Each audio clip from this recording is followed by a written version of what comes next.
Hi there, I'm Sheila Maria and welcome to your pre-recorded pendulum class.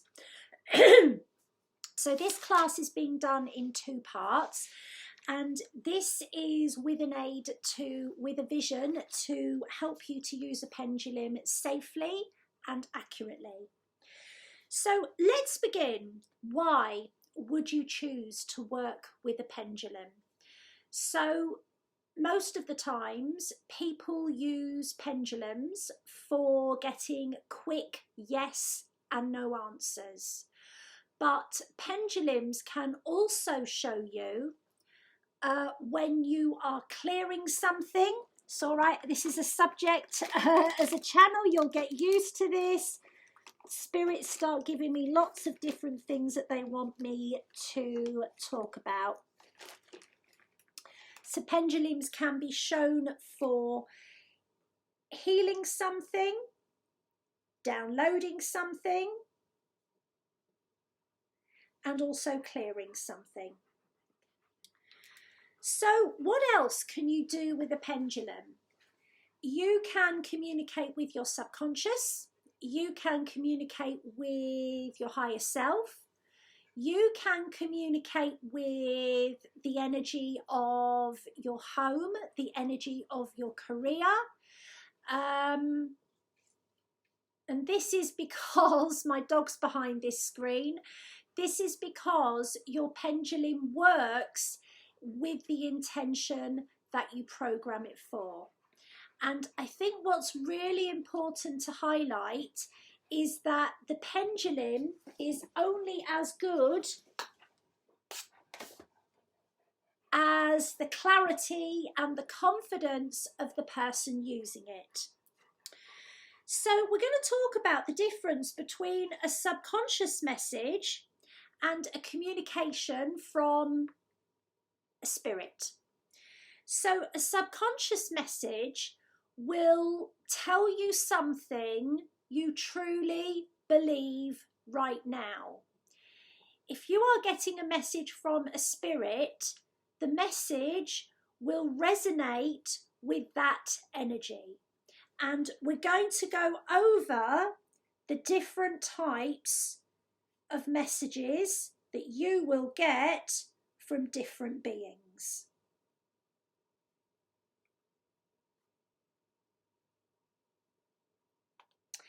So what kind of pendulum do you use?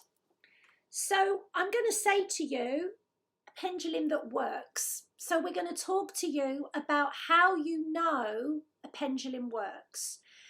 Your pendulum may be something that you've made yourself, such as a ring on a piece of string or a chain, or a needle on a thread. Or it could be a favourite pendant necklace.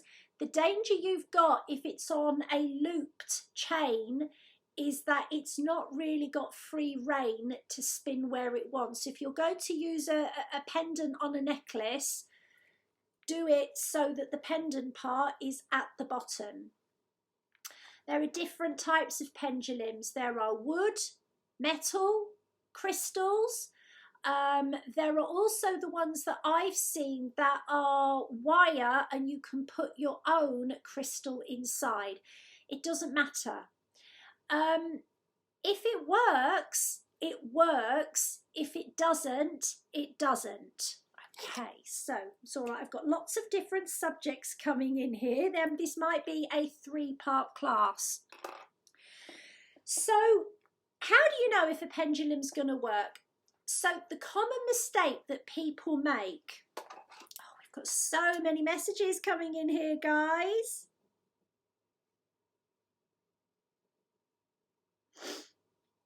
Common mistakes that people make are thinking that a pendulum has to be still in order to move.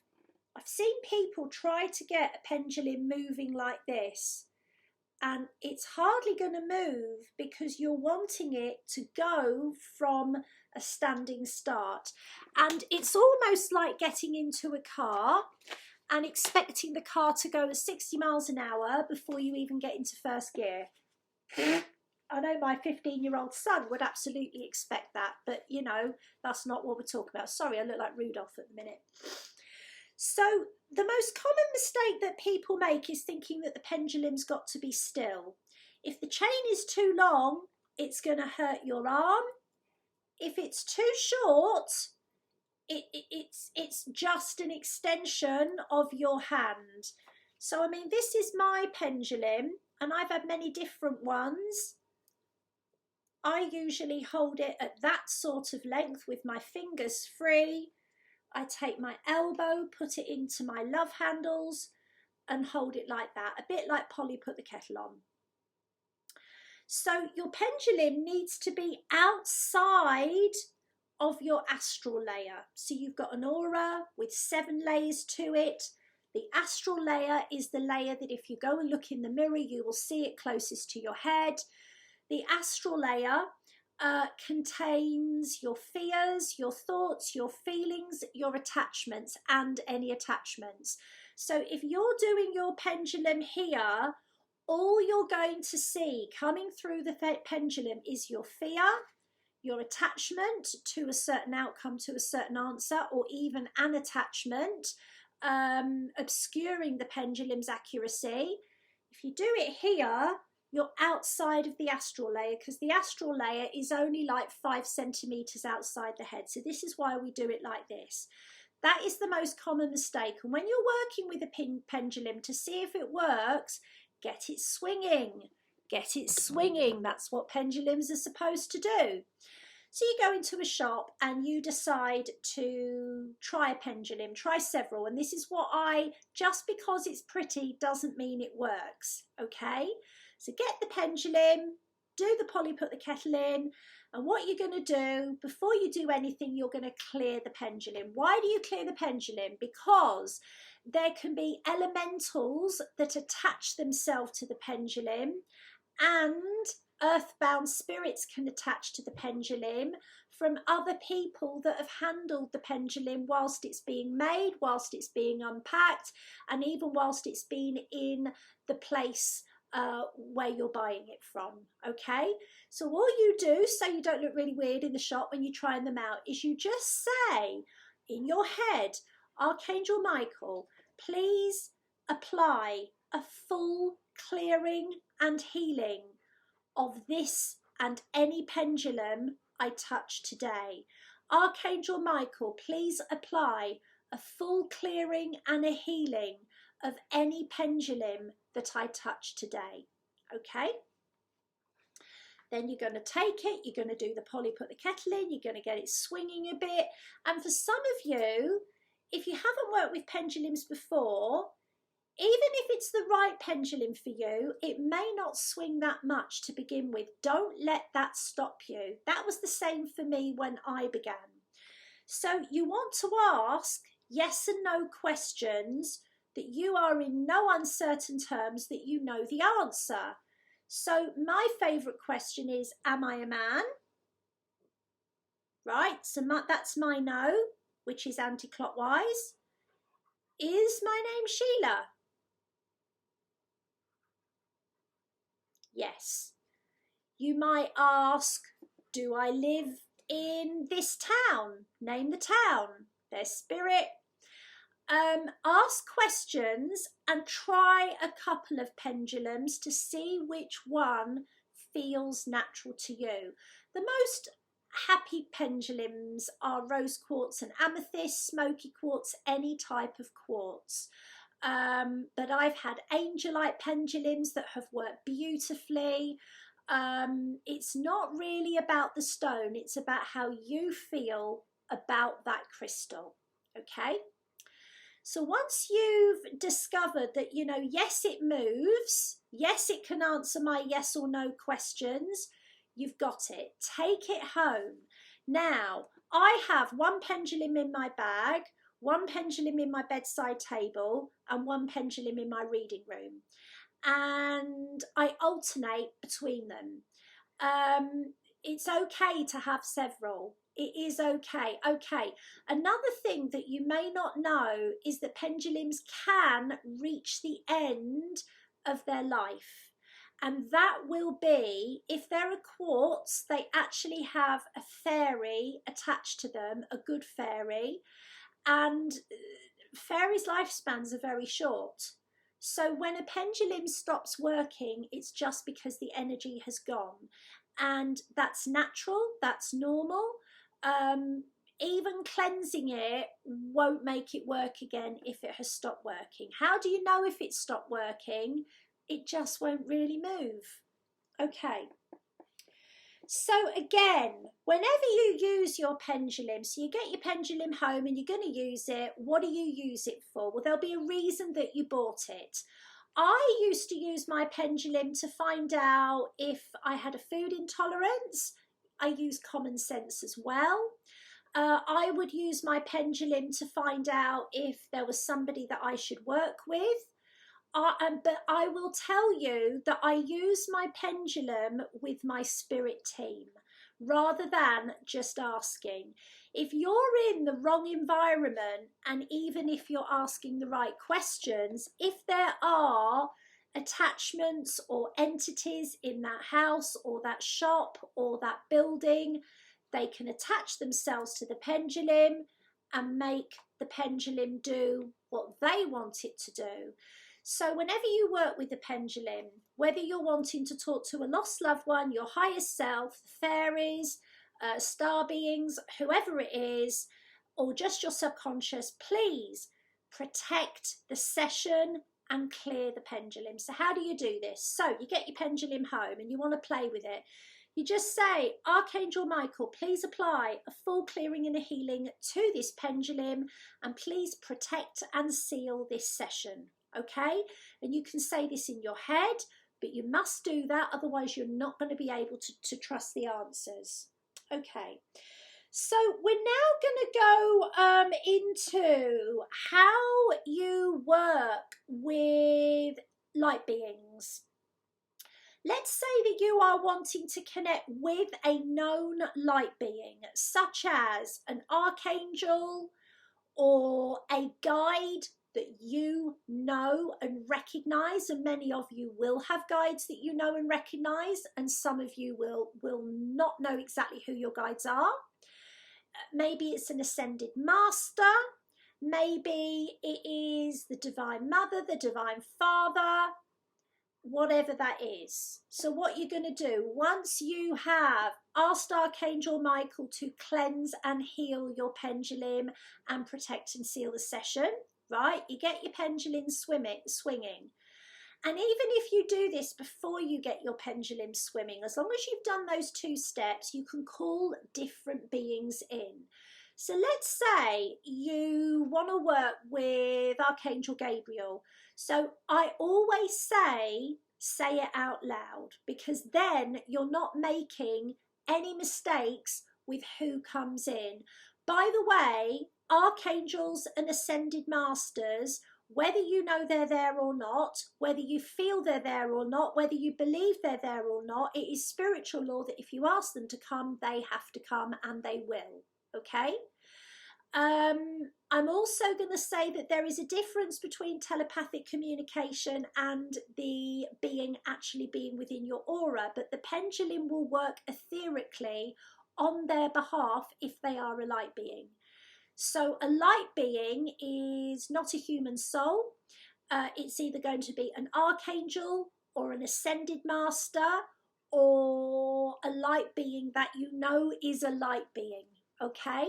You might want to work with several. So you might call in Zadkiel, please be with me now. Mother Mary, please be with me now. Kathami, please be with me now. They will choose who's going to communicate with you. So what you would do is you will say, is this Mother Mary? Is this Kathami? Is this Zadkiel? Yes. And then you can say, are you who you say you are, and are you of the light? Are you who you say you are, and are you of the light? Okay? So you should get a big yes. The only signals that you need are your yes and your no. Your no might be backwards and forwards. Your yes might be side to side. Your no might be clockwise. Your yes might be anti-clockwise. Your yes might be diagonal. Your no might be any of the other. But establish your yes and your no before you try to communicate with any of other beings. And as an extra precaution, if you want to call your guides round you or ask Archangel Michael to help you clearly find out what your yes and your no movements are, just say, Archangel Michael, please cleanse and protect my pendulum, and protect and seal this session. Michael, will you help me discern? Show me my yes. Archangel Michael, show me my no. Okay. So I will also say, if you're speaking to an archangel, say the word archangel, because there are grounded spirits that are called Michael, that are called Gabriel, and if you say, just for being really safe, if you say Archangel Michael, Archangel Daniel, whoever it is, it's the only being that can answer you. Okay. So when you are asking questions, you want to ask questions that are yes or no. They will answer you with what's true now. Now, I have known your mood to alter the answer. If you have got a massive attachment to something happening and they've only got the choice of answering yes or no to you, and they know that you're not that stable emotionally, they may give you the answer that you fear just to calm you down. And I have had that happen. So my advice is, don't ask questions if you are really attached to the answers, or don't ask them at a time when you're feeling vulnerable. I also will show you in one of the next videos how to get answers that are not yes and no. We'll be working with pendulum charts. And the reason that you can get different answers at different timelines, number one, your attitude and your energy and your state of mind tells the spirit guides which timeline you are on. If you are in a really good place, what's likely to manifest is going to be very different than if you're in a really bad place and you've been in that really bad place, for a while. So what we want to say to you is that when you're working with your pendulum, make it fun. We would suggest that you create 5 pendulum questions that will give you a sense of who you're talking to. So you could have, am I a healer?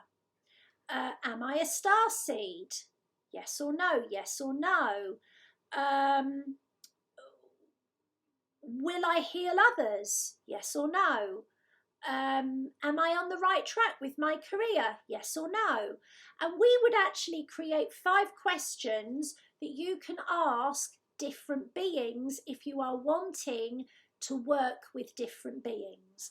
Now, if you're wanting to use your pendulum with your guides, once you have protected and sealed the session, you don't need to know who your guides are. You can just say, I am now calling in all my guides of light. And it is best if you say that out loud. It's still effective if you say it inside, but if you doubt that it's been said, then that can have an impact. Okay, so we're going to just go over some common mistakes. One of the most common mistakes is to let other people touch your pendulum because their energy gets on it.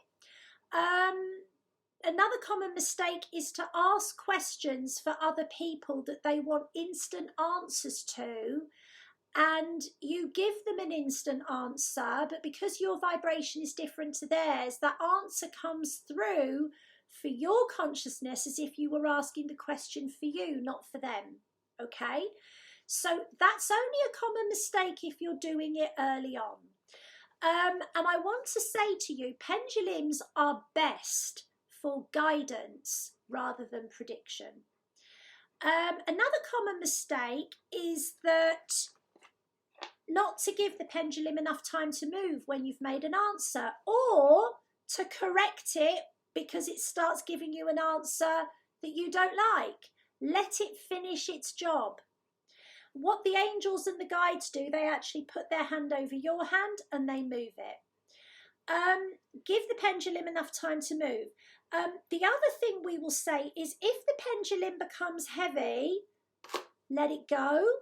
If it drops or it becomes really heavy, it means there is interference from either earthbound spirits, astral plane beings, or entities.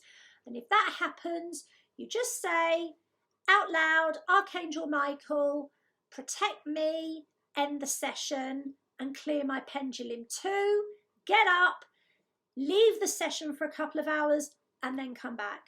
Your pendulum can pick up attachments if you've got somebody that you're trying to help that has got attachments with them, and those attachments jump over into your aura and affect what you give.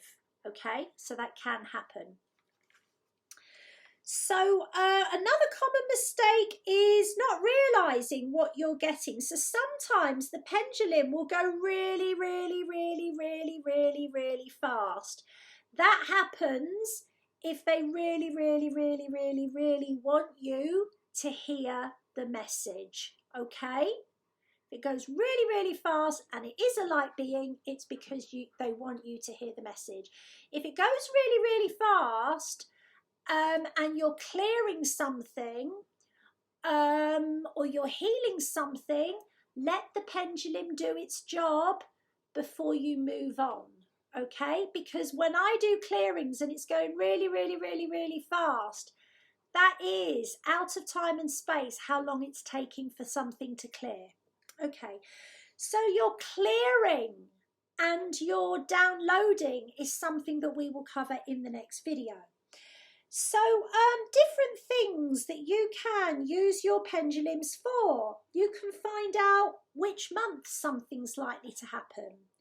You can find out which archangel you're working with. You can find out how many angels you've got with you. You can find out about your spiritual gifts. You can find out which of your life areas you should be prioritizing right now. You can also find out how high your vibration is, how open your third eye is. There's lots of things that you can do. And remember, when you've finished, ask Archangel Michael to please protect and end the session and to clear your pendulum too. So in the next class, we will be looking at communicating with spirit. We will be looking at the different messages that light beings give. We will talk about how false guidance feels, how to tell people to leave, and we may get to spirit charts in that one, but it may be the next video. The other thing that we want to say is when you're creating your space, we would like you to have a candle that you light, if it's possible, because that signifies the light, okay? If you've got some crystals that you really like, have those as well. Not too many crystals, because too many crystals can actually influence the pendulum, because quartz especially is a magnifier. So I usually have a couple of grounding stones and a large rose quartz. That's all that I have. Using a pendulum can make you dehydrated. It can give you a headache. So have a jug of water with you as well. Don't throw it over yourself. The other thing that we're going to say to you is when you're wanting to connect to loved ones, you need to know who the loved one is before you try to connect. Unless you're very skilled or very confident, don't leave the gate open and be surprised when the riffraff comes in. So if you only want to connect with a particular loved one, you make that clear. So we are going to leave you happy swinging. We are going to come back to you with lesson 2 of spirit communication with your pendulum. Lots of love. We love you. Bye-bye for now.